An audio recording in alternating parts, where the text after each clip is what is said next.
자, 이번 시간에는 소유권 이전 과정인데요. 요거는 이게 이제 동사는 이게 그 설명드리기가 약간 뭐한 게 여러분들 스타벅스 같은 데 한번 가서 생각해 보십시오. 자, 주문을 하죠. 그 다음에 한 5분 후에 그 상대방이 이제 커피를 주면서 인도를 하지 않습니까? 그러면 요게 소유권 변동 과정이 어떻게 되는 거니까 처음에 매매 계약을 하고 한 5분 후에 거기에 대해서 자, 이제부터는 이 커피는 당신 겁니다. 이렇게 소유권 이전을 하면서 동시에 인도를 해버린다고요. 요게 같이 해버려요. 그러니까 이게 우리가 요거를 분석하기가 좀 쉽지가 않거든요. 그러니까 보통은 부동산을 가지고 예를 많이 듭니다. 포인트는 뭔가 하니까 상대방에게서 소유권이 나한테 넘어오려면은 계약을 2번 체결해야 된다. 그게 핵심입니다. 자, 요거 한번 봅시다. 1월 1일 날 요 사람들은 매매 계약을 체결했죠. 그럼 여기 이제 1월 1일 날 매매 계약을 체결한 겁니다. 그다음 중도금은 이제 우리가 현실적으로 보통 자기가 계약하기 나름이고요. 그다음에 요 사람들은 2월 1일 날 잔금하고 이제 등기 권리증을 교환하기로 했네요. 요게 바로 뭔가 하니까 소유권 이전에 대한 합의라는 겁니다. 2월 1일이 되면은 자, 만약에 매수인은 잔금을 다 지급했다. 그러면 어떤 생각을 할까요? 아, 이제는 저 집은 내 집이 되겠구나 이렇게 생각하고 그 다음에 부동산을 건물을 매도한 사람은 등기권리증을 넘겨주면은 아, 이제는 드디어 오늘부로 내 집이야. 요 날은 그런 생각 안 하겠죠. 매매 계약을 한 날은 앞으로 이게 저 사람한테 소유권이 넘어가겠구나 하겠지만은 앞으로 거쳐야 될 좀 뭡니까? 기간이 좀 남아있지 않습니까? 그러니까 요 날은 매매 계약을 체결했다고 해서 나의 부동산이 넘어간다.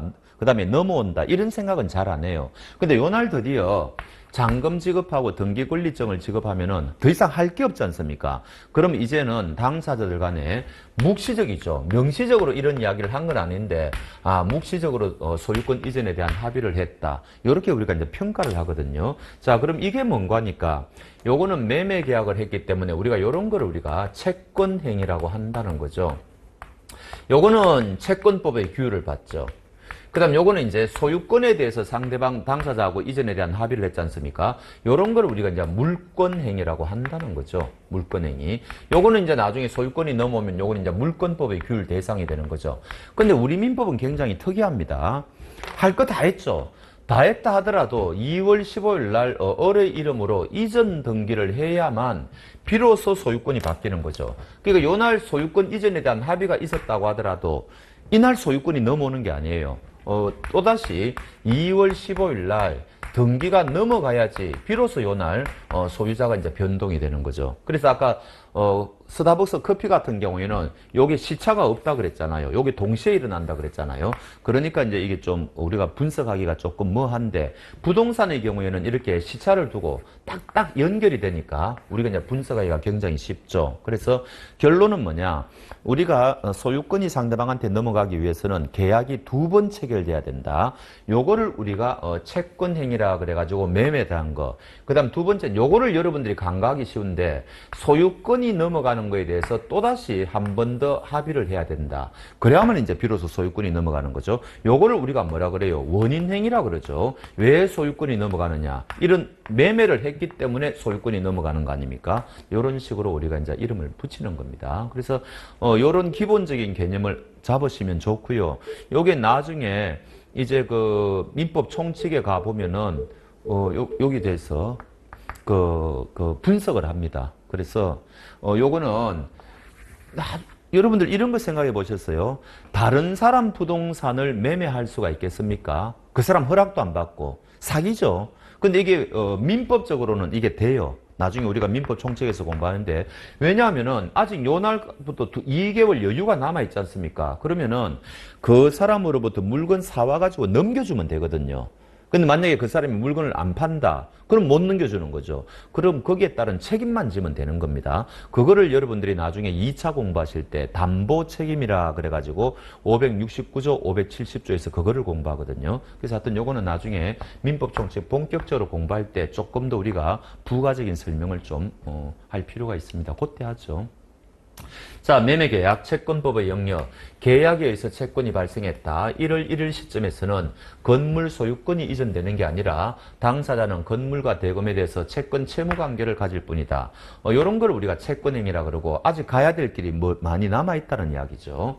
그런 말씀을 드리고 그 다음에 소유권 이전 계약이 이제 물권법의 영역이라는 거죠. 자, 집문서 넘겨주고 잔금 지고 간다. 더 이상 이 사람 소유권 이전에 대해서 묵시적 합의가 있은 거라고 봐야 된다. 이런 것을 우리가 물권행위라고 한다. 소유권의 변동을 가져오는 당사자 간의 합의가 있었다고 봐야 된다. 그런 이야기를 하죠.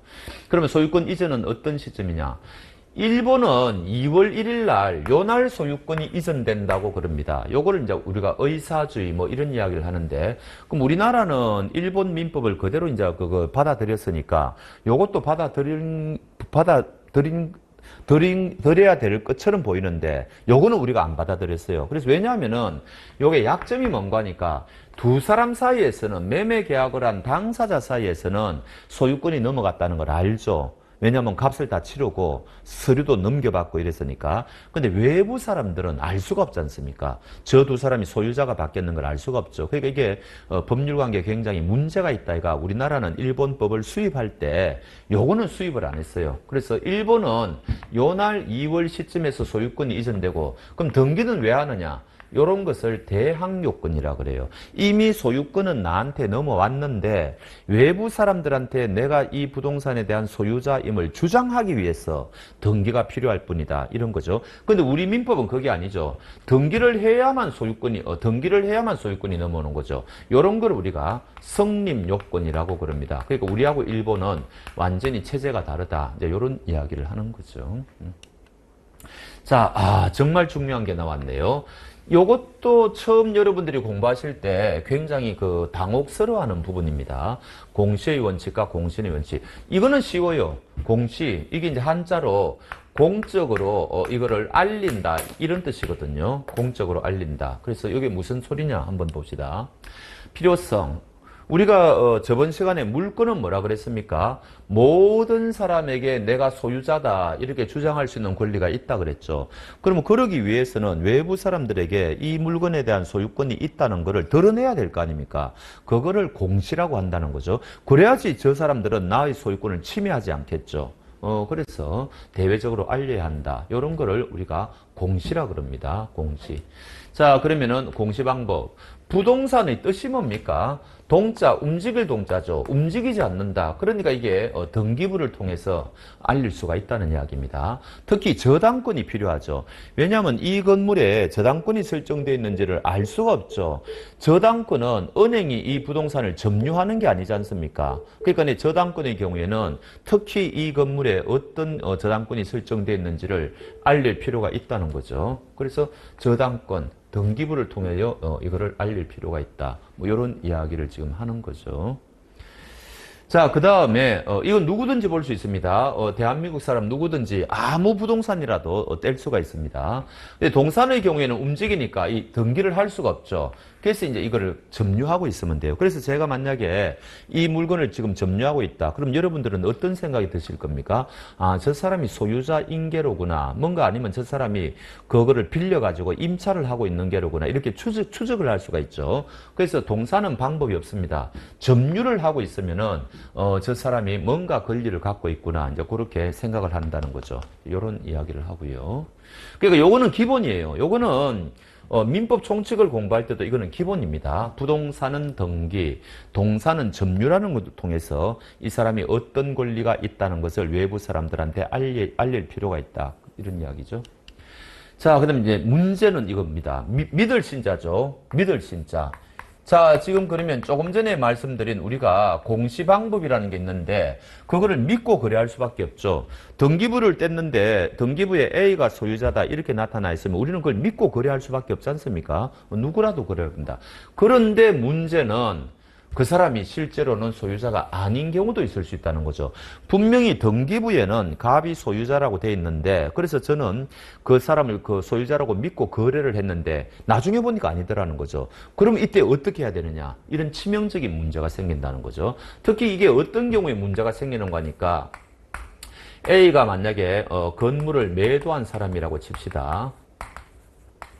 자, 그 다음에 1월 1일 날 매매 계약을 체결했습니다. 그 다음에 B가 이 건물을 매수한 사람이에요. 그러면 이 사람은 대금을 수령했겠죠. 그 다음 이 사람한테는 등기가 넘어갔겠죠. 뭐 요런 건 이제 소유권 이전 등기가 넘어갔을 겁니다. 했는데 나중에 알고 보니까 요 매매 계약이 무효 사유가 있다는 거죠. 요거는 우리가 조금 이따 공부합니다. 무효라는 거는 뭔가 하니까 아무런 효력이 없다 이런 이야기죠. 어떨 때 우리가 이걸 무효라고 하는 거니까 당사자가 계약을 했는데 법률행위를 했는데 입법자들이 보니까 도저히 인정할 수 없는 치명적인 하자가 있다. 너무 심각한 하자가 있다. 이걸 우리가 이제 행정법에서는 중대하고 명백한 하자다. 뭐 이렇게 이야기하거든요. 그럴 경우에는 이거를 인정할 수가 없는 겁니다. 그러면 무효가 있다는 말은 이 사람들에게는 처음부터 권리 의무가 생기지 않았다는 이야기예요. 권리 의무가 불발생했다는 거죠.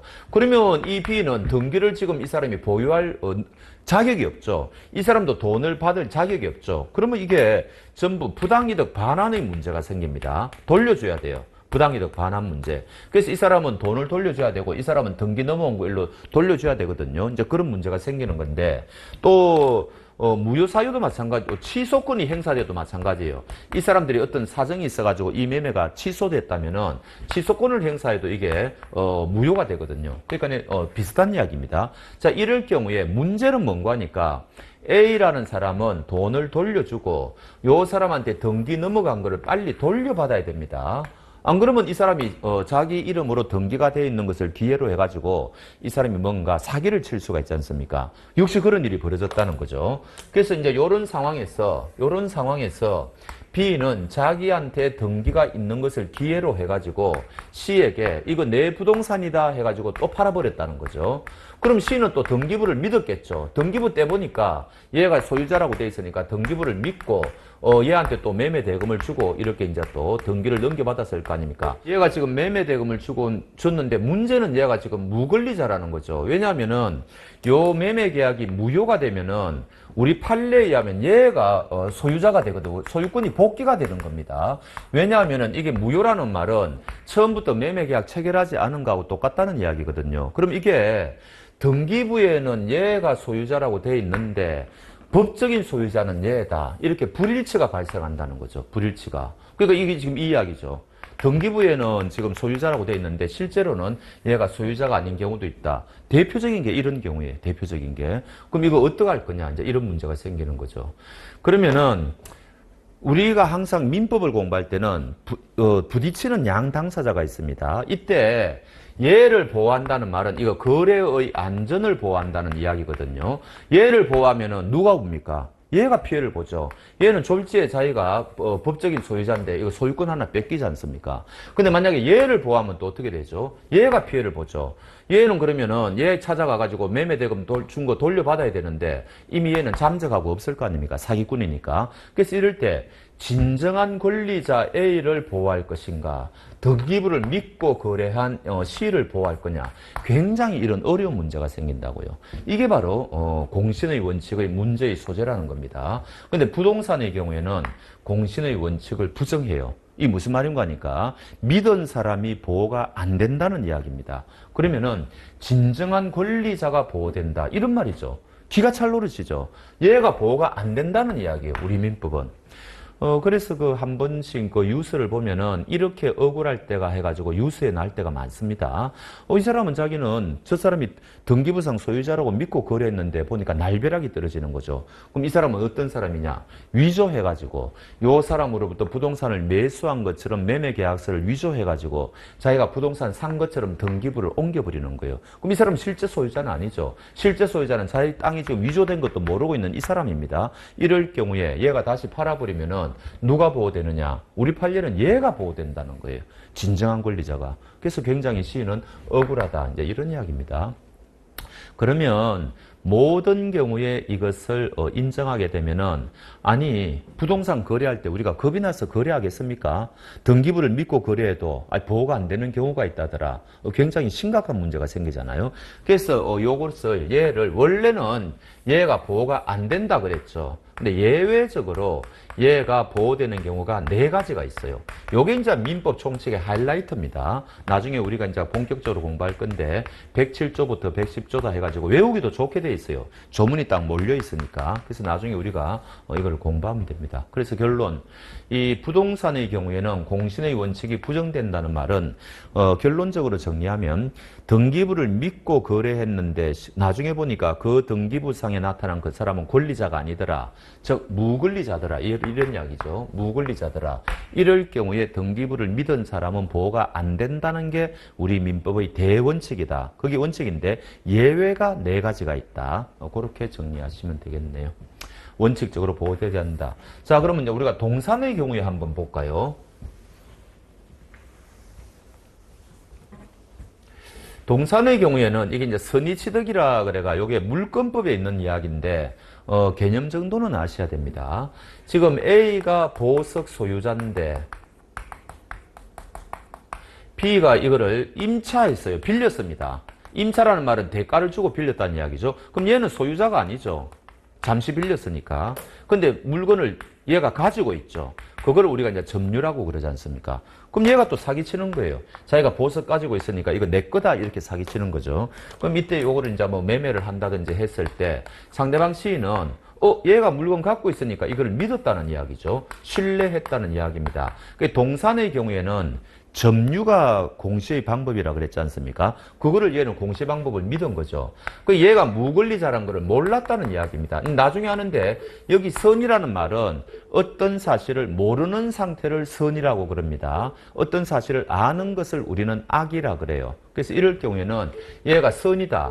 얘가 무권리자라는 거를 모르고 지금 거래했다는 거 아닙니까? 그러고 이제 사실 요건이 더 필요한데 이런 것까지 아실 필요는 없는데 어찌됐든 간에 일정한 요건을 갖추었을 때는 얘가 소유권을 취득해버려요. 이런 걸 우리가 선의취득이라고 한다는 거죠. 그러면 이 동산의 경우에는 얘를 보호한다는 이야기죠. 얘가 보호가 안 된다는 이야기예요. 거꾸로입니다. 그래서 동산의 경우에는 공신의 원칙을 인정한다. 이렇게 이야기하는 이유가 뭐겠습니까? 이게 부동산의 경우에는 하루에도 전국적으로 거래하는 단위가 적겠죠. 금액도 너무 어마어마하고 이러니까. 그런데 동산의 경우에는 상식적으로 생각해 보십시오. 지금도 전국적으로 수백만 건씩 동산 거래가 일어나고 있을 겁니다. 근데 그럴 경우마다 만약에 선의취득을 인정 안 하면 어떤 결과가 발생하겠어요? 요 시는요, 요 B로부터 이 물건을 살 때 얘가 동산을 갖고 있다 하더라도 얘가 진짜 소유자인지 일일이 검사를 해야 돼요. 그러면은 이게 동산 거래가 되겠습니까? 신속성도 저해하고 굉장한 혼란이 있을 거라고요. 그러니까 우리 입법자들은 어쩔 수 없이 동산의 경우에는 거래의 안전을 위해서 선의취득을 인정한다는 거죠. 그 대신에 요건이 조금 까다롭습니다. 다행히 그것은 물권법의 영역이에요. 그래서 우리 시험 대상은 아닌데 우리가 민법 총칙에서 여러분들이 아셔야 되는 것은 요거 2가지죠. 부동산의 경우에는 공신의 원칙이 부정된다. 동산의 원칙에는 요거를 반드시 아셔야 돼요. 특히 부동산. 요게 이제 민법 총칙 공부할 때는 하이라이트가 되기 때문에 미리 공부하시면 굉장히 좋다. 그런 이야기죠. 자, 그 다음에는 법률행위를 하겠습니다. 요게 이제 그 민법 총칙에서는 이게 하이라이트라 그랬지 않습니까? 그래서 법률행위 개념이 나오는데, 자, 법적인 행위라는 거죠. 자, 일체의 법적인 행위를 말한다. 우리가 이제 채권행위, 물권행위 이런 게 대표적인 법률행위라는 거죠.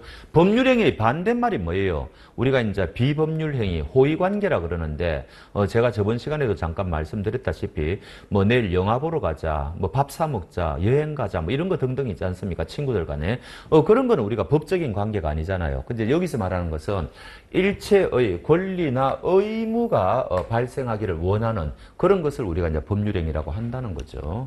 자, 그러면 법률행위는 사적 자치를 실현하는 수단이 된다. 여러분들이 필요한 모든 물자를 뭐에 의해서 조달되는 줄 아십니까? 계약에 의해서 조달합니다.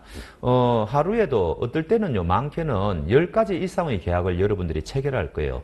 지금 여기서 강의 듣는 것도 계약이죠. 그건 이제 학원에서 공짜로 제공하는 거니까, 뭐 이거는 그냥 정려나 이런 그런 계약일 수가 있고, 그 다음에 여러분들이 지하철 타는 거, 무슨 뭐 밥 사 먹는 거, 커피 빼 먹는 거, 뭐 마트에 가서 장 보는 거, 강의 듣는 거 모든 게 다 계약에 의해서 이게 여러분들이 필요한 물자가 이제 그 조달이 되거든요. 그러니까 우리가 그런 거를 우리가 사적 자치라 그러고, 그러니까 우리가 지금 이 계약을 체결한다는 말은, 이런 법적인 행위를 한다는 말은 이 사적 자치를 실현하는 수단이 된다, 이렇게 되는 거죠. 그러니까 민법 총칙에서는 법률 행위가 정말 중요한 개념이다.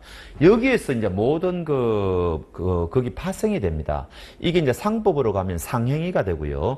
민사소송법 이런 소송법으로 가면은 소송행위가 되고, 행정법으로 가면 행정행위가 되고, 이런 식으로 다 분파가 되거든요. 그래서 법률행위는 모든 어떤 법적인 행위의 가장 기본적인 개념이다. 이렇게 생각하시면 되겠습니다. 자, 그런데 우리가 요거는 법률행위는 의사표시가 있어야 된다는 거죠. 요게 법률행위의 핵심이다. 나의 법적인 의사를 외부에 표시를 해야, 내가 마음속에 갖고 있는 거, 내가 이거를 뭐 상대방한테 뭐 100만 원에 팔겠다, 마음을 가지고 있으면 뭐합니까? 그걸 상대방한테 표시를 해야 될 거 아니에요? 그래서 이런 거를 우리가 내적인 의사를 외부에 표시하는 거다 해가 이런 거를 의사표시라고 그러고, 요게 바로 우리가 법률행위의 핵심이죠. 그래서 만약에 제가 청약을 한다. 자, 내가 이거를 100만 원에 만약에 팔겠다, 이렇게 이야기를 했을 때 상대방이 거기에 오케이 그러지 않습니까? 그럼 이게 어떻게 돼요? 여기서 매매에 대한 계약이 성립이 되는 거죠. 왜? 두 사람의 의사가 합치를 보지 않습니까? 이때 요 두 사람은 요거를 뭐라 그래요? 의사표시라고 한다는 거죠. 요런 거를 우리가 의사표시라고 해요. 법적인 의사표시라고 한다는 거죠. 100만 원에 팔겠다, 100만 원에 사겠다, 요런 거를 의사표시라고 그러고, 그럼 모든 계약은 두 개의 의사표시로 이루어져 있겠죠. 그런 거고요. 그 다음 또 하나, 요 한 달 전에 맺은 매매 계약을, 나중에 보니까, 제가 사기를 당해서 계약을 체결했다는 걸 깨달았다. 그러면 요 매매 계약을 내가 일방적으로 취소한다 그랬지 않습니까? 취소가 가능하다 그랬죠. 요거는 한 개의 의사표시죠. 내가 취소를 하는데 요거는 의사표시, 요것도 의사표시죠. 법적인 의사를 표시하는 거죠. 그래서 이런 거를 단독행위라고 이야기한다 그랬습니다. 그래서 독일 학자들은 여기에도 의사표시가 있네, 그 다음에 여기에도 의사표시가 있네, 여기는 한 개네, 여기는 두 개네, 이렇게 된 거예요. 그래서 요 두 가지를 합친 개념, 모든 계약과 모든 단독행위를 요 합친 요거 상위 개념을 만들 필요가 있다. 이거를 뭐라 그러느냐, 이걸 우리가 법률행위라고 한다는 겁니다. 그래서 여러분들은 처음부터 나중에 민법 총칙 공부하시면은 법률행위라는 말이 바로 튀어나오는데, 이때 여러분들은 딱 생각하실 게, 법률행위는 계약 아니면은 단독행위라고 하더라. 근데 처음에 공부할 때 좀 어려우면은 단독행위는 일단 잊으시고, 계약이 바로 법률행위의 일종이라더라, 이렇게 생각하면 틀림없습니다. 그럼 법률행위 자리에 계약을 넣어버리면 되는 거예요. 계약. 그런 거죠. 자, 종류. 자, 계약, 당사자의 합의. 이제 요거는 복습이죠. 우리가 합의하에 하는 거를 우리가 요거는 의사표시가 두 개 있어야 된다, 이런 이야기고, 단독행위 취소할 수 있다 그랬죠. 그러면 그 계약은 무효가 되죠. 이때 취소권 행사하는 것도 법률행위인데 이걸 뭐라 한다고요? 요거는 일방적으로 행사한다. 그래서 요거를 우리가 단독행위라고 한다. 이러한 권리를 권리적인 측면에서 보면은 형성권이라고 한다. 이제 우리가 저번 시간에 공부한 거하고 다 연결이 되는 거죠. 그리고 요 계약과 단독행위를 합친 상위 개념을 우리가 뭐라 그런다? 법률행위라고 한다. 이렇게 이름을 붙인다는 겁니다. 자, 이제 사실은 이게 제일 중요해요. 민법 총칙에서는. 우리가 이렇게 두 사람이 요거 지워버렸는데 합의하에 계약을 체결했다. 그러면 이게 나중에 이제 계약이 완결될 때까지, 만약에 한 달이 될 때도 있고 뭐 일주일이 필요할 때도 있고 막 그렇지 않습니까? 그러면은 계약을 지키기 위해서 두 당사자는 최선의 노력을 해야 되겠죠. 왜? 자기가 한 말을 내뱉었으니까, 내가 얼마에 팔겠다, 얼마에 사겠다, 이런 식으로 자기가 말을 했으니까 자기 말에는 책임을 져야 될 거 아닙니까? 그래서 로마법에서는 약속은 반드시 지켜야 된다, 유명한 그 법 격언이 있습니다. 그럼에도 불구하고 계약을 지키지 않아도 되는 경우가 있다는 거죠. 그러니까 원래는 계약을 지키지 않으면 어떻게 돼요? 그거를 우리는 채무불이행이라 그러고, 그게 채권법에서는 가장 핵심이 되는 겁니다. 그만큼 일정한 불이익을 이제 져야 되는 거죠. 손해배상을 해주어야 된다든지. 그런데 계약을 안 지켜도 되는 경우가 있다는 거죠. 그게 바로 무효사유가 있으면 그렇다는 거죠. 자, 그래서 이 무효라는 거는 이 너무 하자가 이제 중대하다는 거거든요. 그러면은 어떤 게 무효사료라는 걸 우리가 알아야 될 거 아닙니까? 근데 이거는 전부 다 법에 다 규정이 있어요. 요럴 경우에는 무효라고 한다, 무효라고 한다 이런 게 다 있거든요. 그럼 이런 것들을 우리가 이제 외워야 되는 거죠. 그런 거고요. 그 다음에 이 취소라는 거는 이거는 이제 먼거 하니까 그 정도는 아니라는 거죠. 그 정도로 심각한 잘못은 없었지만 당신이 알아서 하라 이렇게 선택을 이제 주는 겁니다. 우리 민법에는 이제 4가지 사유가 있고 요 제한 능력자가 법정 대리인의 동의를 받지 않고 그랬다. 요걸 한번 예를 들어 봅시다. 지금 얘가 지금 17세 미성년자인데 지금 이 사람은 성년자가 될 때까지는 법정 대리인이 있어야 되거든요. 그럼 얘가 뭔가 아파트 같은 걸 하나 가지고 있다. 그럼 얘가 이제 매매를 하고 싶다. 근데 아직 미성년자니까 판단 능력이 부족하다는 거 아니에요? 그럼 얘가 매매를 할 때는 이 법정 대리인의 동의를 받고 상대방한테 해야 된다. 이렇게 하면 이게 완벽한 건데 얘가 그런데도 법정 대리인의 동의를 받지 않고 했다. 이런 이야기죠. 그럼 동의를 받지 않고 하면은 요 A나 법정 대리는 취소권이 이제 발생하거든요. 그러니까 이게 심각한 하자는 아니라고 보는 거죠. 그러면 나중에 이게 만약에 한 5억 원에 이게 아파트를 팔았는데 나중에 이게 10억으로 만약에 이게 폭등을 하지 않습니까? 그러면 A는 굉장히 후회하겠죠. 그럼 이때 얘는 취소권 행사해가지고 이거 찾아올 수가 있다는 겁니다. 5억 돌려주고 이 부동산 찾아올 수가 있다는 거죠. 근데 만약에 이게 아파트가 만약에 3억으로 폭락을 했다. 그러면 오히려 얘는 거래를 잘한 거죠. 그럼 그대로 내버려 두면 되는 거예요. 그러니까 요 취소라는 것은 그 사람의 선택에 맡기는 겁니다. 자기가 유리하면은 그대로 가면 되고 자기가 불리하면은 취소권 행사해가지고 도로 찾아오면 되고 왜? 하자가 그 정도로 심각한 잘못은 아니라고 보는 거죠. 그래서 그 사람의 선택에 맡기는 거고 요게 우리 민법에는 4가지 종류가 있습니다. 미성년자, 그 다음에 착오에 빠진 자, 사기당한 자, 강박이라는 것은 강한 협박을 받고 거래를 한 사람을 이야기하거든요. 이런 4가지 경우에는 취소권을 행사할 수 있다. 그러면 요 양자의 결정적인 차이가 뭔가 하니까 무효는요. 100년이 지나도 무효를 주장할 수가 있어요. 하자가 너무 심각하기 때문에. 그러니까 세월이 지나더라도 하자가 치유가 안 된다는 이야기입니다. 근데 취소권은 너무 오래 행사를 안 하면은 법에서요, 당신의 취소권은 없어졌다 해가지고, 요 취소권은 요런 걸 어려운 말로 제척기간이라 그러는데, 요 취소권을 행사할 수 있는 기간이 딱 정해져 있어요. 그러니까, 우리가 왜 무효와 취소를 구별하는 거니까, 취소권은 일정한 기간이 지나버리면은 취소권을 행사 못 한다. 그러나 무효는 그렇지가 않다. 그런 면에서 우리가 이걸 구별합니다. 그래서 우리가 민법 총칙 공부할 때는 요거 양자 구별하는 게 이제 포인트가 되는 거죠. 시험에도 그게 많이 나오고요. 자, 그러면은 이제 전반적으로 한번 무효와 취소의 사유를 한번 종합적으로 점검을 한번 해보겠습니다. 요게 이제 여러분들이 민법 총칙에서 공부하는 그 전부 다예요. 무효와 취소에 관해서는요. 자, 만약에 A와 B가 있다. 두 당사자가 있다. 그래서 매매 계약을 체결했다. 이런 이야기 아닙니까? 근데 첫 번째는 뭐예요? 요 두 당사자는 의사 능력이라는 게 있어야 되는데 두 사람 중에 한 사람이 그게 없다는 거죠. 그러면 요 계약은 무효가 된다는 이야기입니다. 그거를 우리는 이제 의사 무능력자라 그래가지고 이미 공부한 바가 있었지 않습니까? 그 다음에 행위 능력이 있어야 된다. 혼자서 법적인 행위를 할 수 있어야 된다. 그게 없는 사람을 우리가 제한 능력자라 그랬죠. 조금 전에 미성년자가 그겁니다. 그래서 얘는 취소를 할 수 있는 거죠. 이때는 취소입니다. 근데 취소를 하면 이제 무효가 되는 거죠. 그렇게 되고. 그 다음에 요거는 우리가 이제 민법 총칙 한 중반 부분에 나오는데 두 사람이 매매를 하면은 얘는 이제 물건을 판 사람은 뭡니까? 이 사람은 금전을 원하죠. 요 사람은 만약에 건물을 매수했다면 이제 건물을 원하지 않습니까?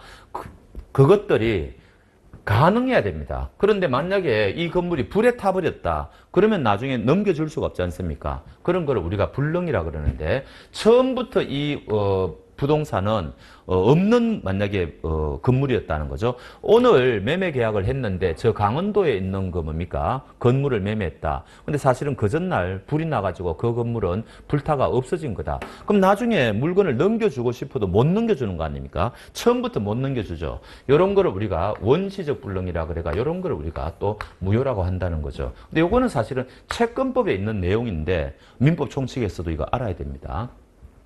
법을 어겼다. 반드시 법대로 해야 되는데 어겼다. 요거는 나중에 말씀드리고 그것도 무효가 됩니다. 그 다음에 요게 뭐예요? 요게 바로 저번 시간에 공부한 반사회질서법률 행위는 무효다 그 이야기죠. 그럴 때도 이거는 무효가 되고요.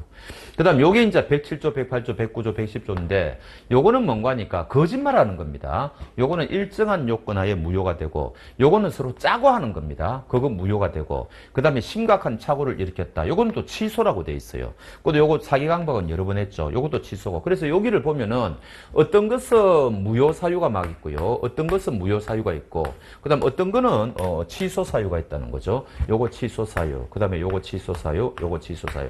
요런 식으로 이런 거를 여러분들이 공부해 가면서 구별을 하셔야 된다는 거죠. 그 다음에 요거는 아까 제가 이런 말씀 드렸죠.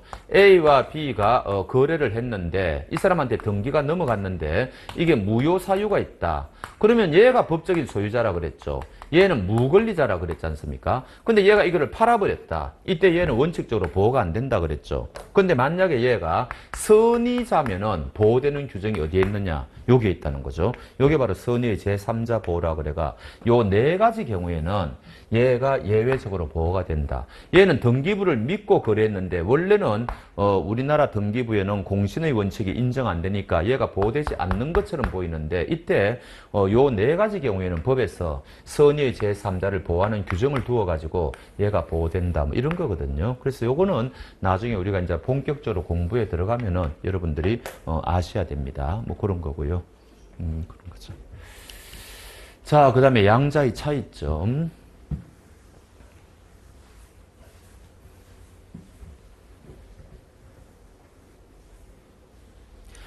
자, 보시면은 무효는 모든 사람이 다 무효를 주장할 수 있다는 거죠. 모든 사람이.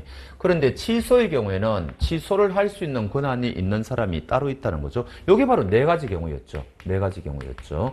그 다음에 주장기간 100년이 지나도 무효는 주장할 수 있다고 그랬습니다. 근데 요거는 나중에 이런 거 이제 외우셔야 돼요. 취소의 경우에는 이런 거를 제척기간이라 그래가지고 취소권을 행사할 수 있는 법적인 그 뭡니까? 행사 기간이 있다는 거죠. 그 기간 지나버리면은 취소권은 없어지는 겁니다. 똑같은 이야기예요. 요거는 계속 무효가 된다. 근데 요거는 일정한 기간이 지나면은 취소권이 소멸하니까 다시는 이 사람은 취소할 수가 없죠. 그럼 이건 이제 유효로 확정이 된다. 뭐 이런 이야기죠.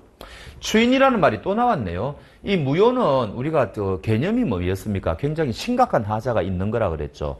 그거를 이 사람들이 우리 받아들이겠다 하면 받아들일 수가 있느냐? 원칙적으로 안 되는데 예외가 있어요. 요 예외가 이제 조금 의미가 있거든요. 근데 요거는요, 취소할 수 있는데 내가 취소권 포기하겠다. 그럼 이제 이거는 유효로 확정이 되는 거죠. 요런 거를 또 우리가 이제 추인이라고 한다는 거죠. 그래서, 결정적인 거는 뭐냐? 요겁니다. 취소권은 일정 기간 내에 행사해야만 된다. 그러나 무효는 그럴 필요가 없다. 요게 이제 우리가 무효와 취소를 구별하는 가장 결정적인 차이점이 된다. 그런 걸 보시면 됩니다. 자, 이제는 완전히 다른 거예요. 해제권, 우리가 계약을 해제하는 경우가 이제 많은데 이거는 뭔가 하니까 A와 B가 뭔가 만약에 매매 계약을 체결했는데 우리가 무효하고 취소는 뭔가 하니까 요 매매 계약을 체결할 때 이 두 사람이 뭔가 문제가 있었던 겁니다. 심각한 문제냐 아니냐 그 정도의 차이일 뿐이지. 근데 해제는요. 그게 아니에요. 요 매매 계약은 아주 정상적으로 이루어졌어요. 그런데 두 사람 중에 한 사람이 뭡니까? 어떤 일이 발생했는가 하니까 해제권은 여기 안 적어놨네. 채무를 불이행하는 거예요. 두 당사 중에 한 사람이 채무를 불이행할 때 약속을 안 지킬 때 아니 저 사람이 물건을 제때 넘겨주지 않는다. 돈을 제때 넘겨주지 않는다. 그렇다고 해서 제가 언제까지 거기에 대해서 구속이 될 수는 없지 않습니까? 그럼 일정한 요건 하에 야 우리 계약 그냥 없던 일로 하자. 이렇게 파기할 수가 있다는 거죠. 그거를 우리가 채무 불이행이라 그러고 요 해제를 하는 것은 이유가 뭐냐? 저기 있는 것처럼 두 사람 중에 한 사람이 채무를 불이행해야 됩니다. 그런 거고. 그럼 차이가 뭐냐? 둘 다 계약을 없앨 수 있죠. 취소도 계약을 없앨 수 있고 해제도 계약을 없앨 수가 있습니다. 그런데 취소는 반드시 네 가지 중에 한 가지 사유가 발생을 해야 돼요. 요거는 우리가 공부했지 않습니까? 미성년자, 착오, 그 다음에 사기, 강박 했지 않습니까? 근데 해제는 뭐라고요? 두 사람 중에 한 사람이 채무를 불이행했을 때 하는 거다. 완전히 다른 거죠. 그런 겁니다. 그 다음에 요거는 이제 일방적으로 하는 거죠. 해제권은 일방적으로 하는 거죠. 근데 요거는 합의하에 하는 겁니다. 요거는 계약이에요. 자, 이 사람이 내가 이 계약을 한 달 전에 맺은 계약을 우리 없앨까 이렇게 제가 제의를 하니까 상대방이 오케이 그러는 겁니다. 그러면 이 계약은 합의하에 이건 없애버리면 되는 거죠. 이런 걸 우리가 합의 해제라고 그래요. 그럼 요 시점에서 제가 여러분들한테 한번 문제를 한번 내볼게요. 여러분들이 그 중국집에 가면은 처음에 가서 이제 짜장면을 시켰다. 근데 한 30초 후에 마음이 변하지 않습니까? 그러면은 중국집 사장한테 짬뽕으로 이제 우리가 바꾸어 달라고 흔히 하죠. 그러면 왜 짬뽕으로 그걸 바꿀 수가 있느냐? 그거를 한번 생각해 보십시오. 처음에 요 두 사람 사이에 맺은 계약은 뭡니까? 짜장면이죠. 짜장면에 대한 매매 계약을 맺었지 않습니까? 그럼 제가 뭐라 그랬어요? 계약을 체결했다면은 그 계약은 지켜야 된다 그랬잖아요. 근데 요 짜장면 계약을 안 지키고 요거를 짬뽕으로 바꿀 수 있기 위해서는 어떤 사유가 있어야 됩니까? 요 짜장면 매매 계약에 있어 가지고 무효 사유가 있든지 아니면 여기 취소를 할 수 있는 게 있든지 아니면 요 계약을 해지할 수 있는 게 있든지 이런 게 있어야지 이거를 없앨 수가 있는 거예요. 안 그러면 이거를 함부로 없앨 수가 없는 거죠. 자, 그럼 이 짜장면 매매 계약할 때 뭐 무효 사유가 있었겠어요? 상식적으로? 없습니다. 그러니까 이건 해당이 안 돼요. 그 다음 여기 취소 사유가 있습니까? 자, 미성년자가 고등학생이 와가지고 그러면 혼자 와서 짜장면 시켰다. 이거 취소할 수가 있느냐? 이거 말이 되는 것처럼 보이죠. 왜냐하면 미성년자는 법정 대리인의 동의를 받고 해야 되니까. 그런데 우리가 나중에 공부를 해보면 용돈 조항이라 그래가지고 미성년자가 용돈 받은 거 있죠. 그거는 혼자서 할 수가 있거든요. 그건 취소의 대상이 안 돼요. 그러니까 이거 결국 취소 사유가 없는 겁니다. 이 사람이 착오에 빠졌을 리도 없고 사기를 당해가지고 짜장면을 뭐 주문할 리도 없고 협박을 받아가 짜장면을 주문했을 리도 없지 않습니까? 없는 거예요. 그럼 해제는 뭐예요? 채무 불이행이라 그랬잖아요. 그러면은 여러분들이 음식점 갔을 때 한 30분을 기다려도 음식이 안 나온다. 그게 이제 일종의 이행지체라 그래가지고 채무 불이행이거든요. 그러면 여러분들이 보면 어떻게 합니까? 독촉을 하죠. 왜 이리 안 나옵니까? 독촉을 하죠. 그런데 이제 사장님은 곧 나옵니다. 막 그러지 않습니까? 그런데도 불구하고 안 나온다. 그러면 여러분들은 일방적으로 계약을 없앨 수가 있어요. 그러니까 요거는 요건이 채무 불이행이라는 요건이 필요합니다. 근데 저는 조금 전에 뭐라 했습니까? 30초 후에 짜장면에서 지금 짬뽕으로 바꾼다 그랬지 않습니까? 그러면 중국집 사장은 채무 불이행도 안 해요. 그러면 이거 어떻게 하느냐? 이게 요건이 하나도 해당이 안 된다고요. 결국은 이겁니다, 이거. 우리가 현실에서 하는 거는 이거예요. 자, 중국집 사장님한테 사장님, 짜장면을 제가 아까 주문했는데 그거를 취소해도 될까요? 우리가 현실에서는 취소라는 말을 많이 하는데 실제로는 그 취소 아니에요. 요겁니다, 요거. 해제입니다. 근데 현실에서 쓰는 용어인 취소를 쓴다고 칩시다. 사장님, 짜장면 취소할게요. 될까요? 라고 이게 뭔가 하니까 여러분들이 청약을 한 거예요. 청약. 그럼 이때 중국집 사장은 반응이 두 가지죠. 오케이 하는 분도 있고 노 하는 분도 있죠. 아니 지금 짜장면 나오고 있어 그러면 이거 노지 않습니까? 그럼 여러분들 짜장면 먹어야 돼요. 근데 오케이 하면은 비로소 짜장면 계약이 이게 없어지는 겁니다. 그게 바로 뭐냐? 합의 해제라는 거예요. 합의 해제. 그래서 우리가 현실에서는 이 합의 해제가 굉장히 큰 기능을 발휘하는 겁니다. 그 다음에 이제 요 해지라는 것은 요거하고 비슷해요. 요 차이가 뭔가 하니까 표현만 좀 다를 뿐인데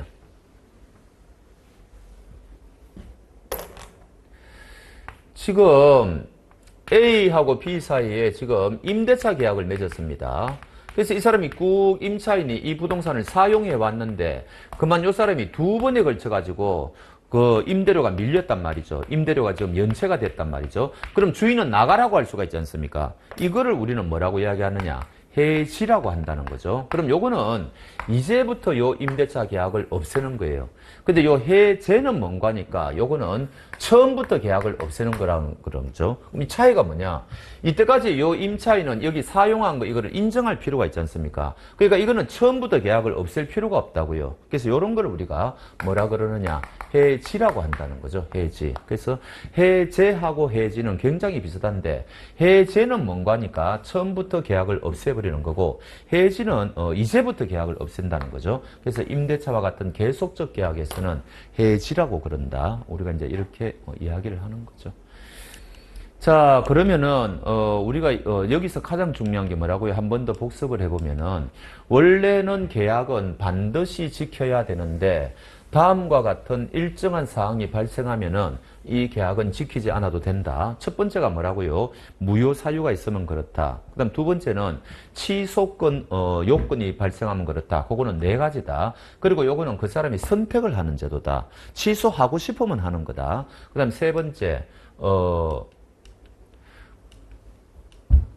해제권의 경우에는 이것도 마찬가지로 계약을 일방적으로 없애버릴 수가 있는데 요거는 상대방이 채무를 불이행할 때다. 그 다음 마지막으로 합의하에 계약을 없앨 수도 있다. 이거는 상대방이 채무 불이행과 관계없이 두 사람이 마음만 맞으면 우리는 이 계약을 없애자. 그러면 이제 없앨 수가 있다는 이야기죠. 이런 것을 우리는 합의 해제라고 그런다. 그렇게 말씀을 드립니다. 자, 그 다음에 거래의 안전을 위한 여러 제도 있는데 요거는 조금 쉬었다 하겠습니다. 조금 쉬었다 하겠습니다.